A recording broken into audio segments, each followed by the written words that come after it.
আসছিলাম ডেরা Dubai fridge মোড়ারে। তো এখানে একটা বিষয় আপনাদেরকে শেয়ার করব, যারা ব্যবসায়ী তাদের জন্যই মূলত ভিডিওটা। এটা মূলত সংযুক্ত আরব আমিরাতের সব জায়গাতেই, বিশেষ করে দুবাইতে এই ব্যবসাটা খুবই ভালো। সেটা হলো পার্কিং এর বিজনেস। এবং এটার জন্য অবশ্যই লাইসেন্স নিতে হয়। লাইসেন্স নিয়ে এটা এরিয়া ভিত্তিক প্রাইসটা কিন্তু কম বেশি আছে। এবং এটা একটা এরিয়া থাকে, সেটা হলো একটা জায়গা দেওয়া হয়, আরটিএ থেকে অনুমোদন নিতে হয়। লাইসেন্স থাকলে অনুমোদন নিয়ে একটা জায়গা দেয়, সেই জায়গাতে নিজেরা সুন্দর করে পার্কিংটা তৈরি করে নিতে হয়, প্রস্তুত করে নিতে হয়। এবং এখানে এরিয়া ভিত্তিক এই পার্কিং এ প্রতি ঘন্টা 5 দিরহাম, 10 দিরহাম এবং 20 থেকে 25 দিরহাম পর্যন্ত আছে এক ঘন্টায় পার্কিং ফি। তো আপনাদেরকে দেখাই পার্কিংটা কেমন।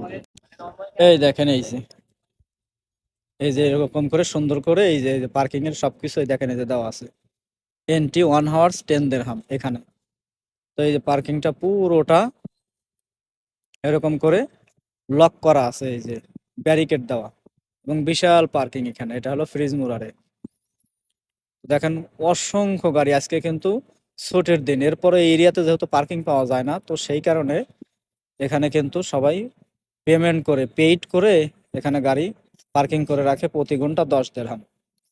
দিন রাত 24 ঘন্টায় কিন্তু আপনি যে কয়েক ঘন্টা পার্কিং করে রাখবেন, প্রতি ঘন্টা প্রতি 10 দিরহাম করে পে করতে হবে। এই দেখেন বিশাল পার্কিং। তো যারা ব্যবসায়ী তারা এই ব্যবসাটাতে ফোকাস করতে পারেন। এখানে ভালো বিজনেস, এবং টাকাটা কালেক্ট করার জন্য বেশি লোকের প্রয়োজন হয় না, একটা ব্যক্তি থাকলেই যথেষ্ট টাকাটা কালেক্ট করার জন্য। এবং খুবই ভালো একটা বিজনেস।